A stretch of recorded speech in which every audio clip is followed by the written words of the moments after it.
18 years ago, I was born as a mother. In this journey of motherhood, I have made way too many mistakes. I have faltered, failed, and picked myself up over and over again. Learned to love crawling and stumbling on my way. Every single day as a parent, it's a new learning, a new challenge, new lesson. And my children have been the catalyst, my greatest masters, to help me learn and grow into the woman, the mother, and coach that I am today. Hello and welcome, friends. This is the second episode of Raising Parents, a podcast for modern parents on a journey to become aware, conscious, and mindful parents. I am your host, Saloni Singh, a mom of two amazing teenage daughters, a wife, a friend, parents, and family coach. I hope many parents of toddlers or teens, single and would-be parents, would be listening to this podcast and coming along with me on this journey. You will find a friend here with loving support and a dose of inspiration to evolve with your parenting challenges. In today's world, it's easy to become overwhelmed and even paralyzed by the constant flow of parenting advice we get. We are flooded with so much information that we wonder if we are choosing the right way to parent our children.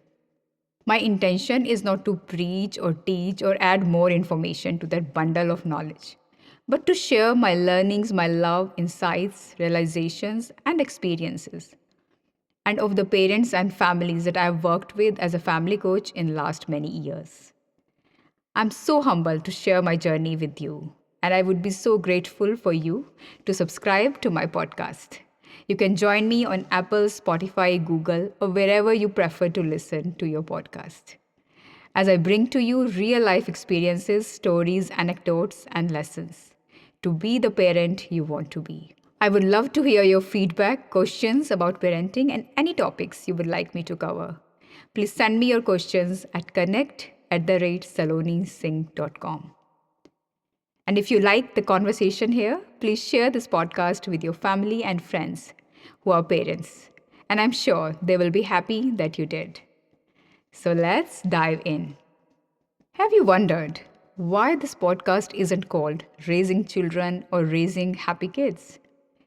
Actually, a friend asked me this question the other day when I shared with her that I have launched a podcast called Raising Parents. And I thought that's the perfect topic for our episode. As like her, many other parents might have the same question as well. When my elder daughter was born, she's turning 18 this month. Like any new mother, I was excited yet anxious, happy but overwhelmed how to take care of this little soft bundle of love. I had no idea, even after being an obstetrician and having conducted deliveries of many babies. But this was so different. Very little I realized the hardships and challenges of this journey and how ill prepared I was for this. It wasn't that simple at all. As we all know, parenting doesn't come with a how-to manual. We are born with our child and we learn on the way. Once we become parents, all our focus, attention, and energy is spent on how to raise our children. When I ask parents, what do you really want for your children? Most of them reply, like, I want my child to be happy, successful, content, and be a strong person who can handle any challenges of life. So basically, as parents, we want our children to not just survive, but thrive mentally, emotionally, professionally, in all the domains of life, right? And what do children need in order to thrive? Most of the parents think that good academic grades, extracurricular achievements, and accolades, a good university, and then a good job is the sure, short path for their child to thrive. This could be a path to financial success, but does it really ensure that our child is going to be happy, mentally and emotionally healthy adult in life, and maintain healthy and happy relationships as well? Statistics tell us a different story. The rate of depression, anxiety, and mental health issues in teenagers, preteens, breakups and divorce rates is rising in every single country. There's a big question mark that are our children ready for living their best lives? In this whole competition of achievements and chasing goals, moving from one goal to the next one, We have forgotten a very important and critical component of raising our future generation: a thriving parent who is content and happy with his or her own life, who can lead by example. Most of us end up parenting our kids the way our parents had raised us, mostly through our subconscious conditioning. Without realizing, the world has changed. We are not just dealing with one generation gap, it's like 10 generations gap. I remember recently a dad came to me to talk about his young son. When I asked his concerns, he shared that everything else is fine. He's a really good boy, hardworking. He recently got admission in a good college. We are really happy with his progress. The only problem is he is not happy. He then went on sharing that he doesn't communicate well and share his feelings. He doesn't get involved much with the family and is generally unhappy. After he finished, I asked the father, "Are you happy?" And there was a dead silence. After a long pause, he looked up and said, "Saloni, nobody has ever asked me this question before. I've been so unhappy with my life and my job for many years now." His eyes were moist and he was in pain. I didn't say anything, but he realized something that day. Happy parents raise happy children. There is no shortcut. Are you willing to be as happy, content, aware, and strong as you want your child to be? Are you willing to understand yourself and get to know yourself?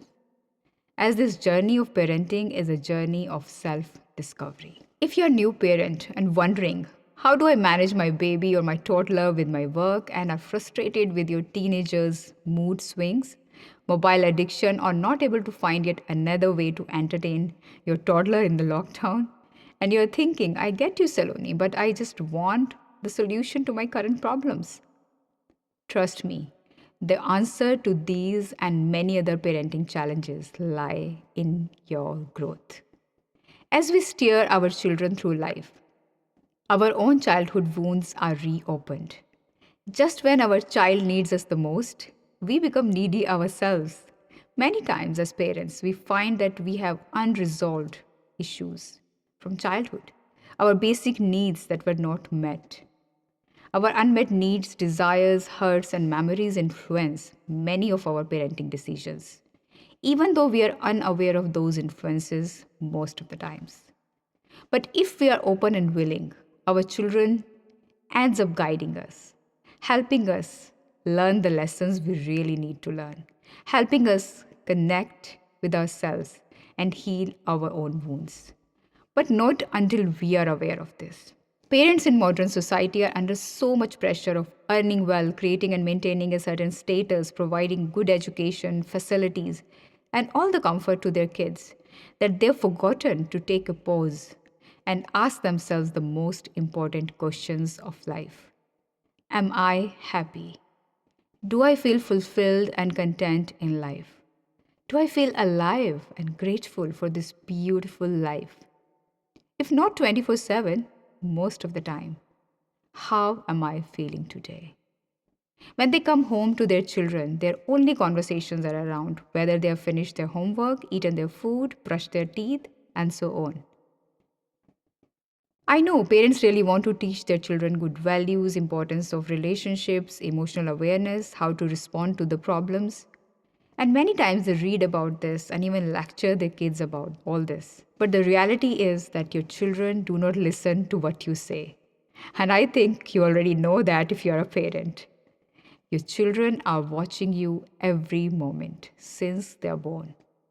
And they learn by seeing. They see how you live, how content you are, how frustrated you are, how you fight, how you love, how you relax or how you stress out, how you rest or how you overwork or overwhelm yourself, how you're just surviving or thriving. And that's how they learn to live, to relax, to play, to love, to achieve, to fight, to react, to lose their cool, or to respond calmly. They learn how to live, how to thrive by your live example. So, the key to all parenting questions and problems and challenges is summed up in this one sentence: Raise yourself to be the person you want your child to become. We're talking here about the character, personality traits, your value system, in essence, who you are being in this world.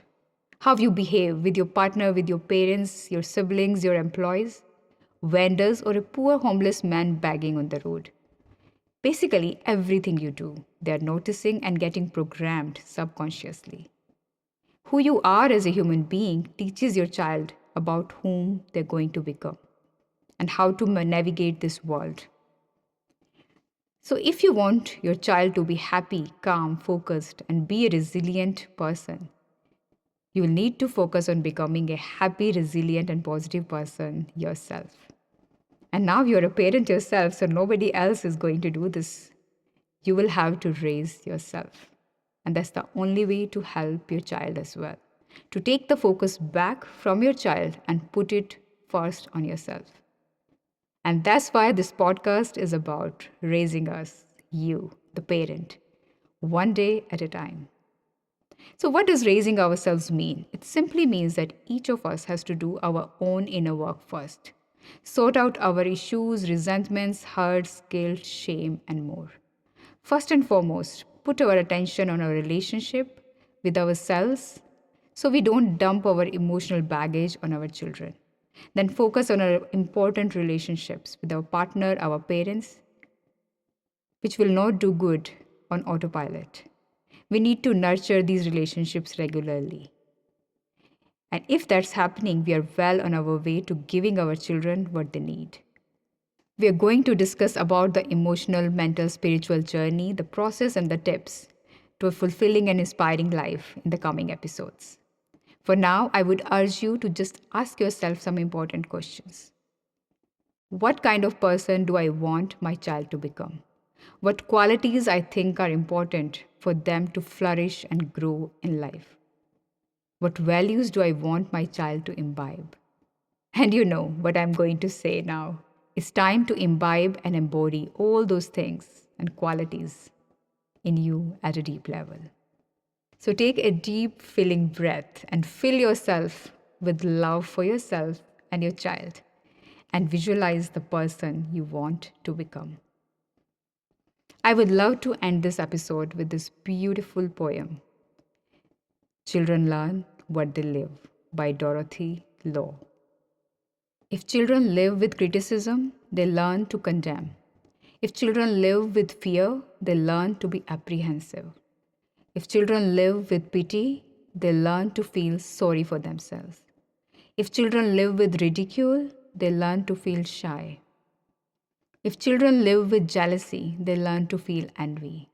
If children live with shame, they learn to feel guilty. If children live with encouragement, they learn confidence. If children live with tolerance, they learn patience. If children live with praise, they learn appreciation. If children live with acceptance, they learn to love. If children live with approval, they learn to like themselves. If children live with sharing, they learn generosity. If children live with honesty, they learn truthfulness. If children live with kindness and consideration, they learn respect. If children live with security, they learn to have faith in themselves and in those around them. If children live with friendliness, they learn the world is a nice place in which to live. If you live with serenity, your child will live with peace of mind. With what is your child living? It's a question worth pondering. I will leave you with this question, and I look forward to connecting with you in the next episode of Raising Parents. Till then, keep growing, keep evolving, and have a beautiful, joy-filled life with your children. Signing off, Saloni Singh. Thank you for listening.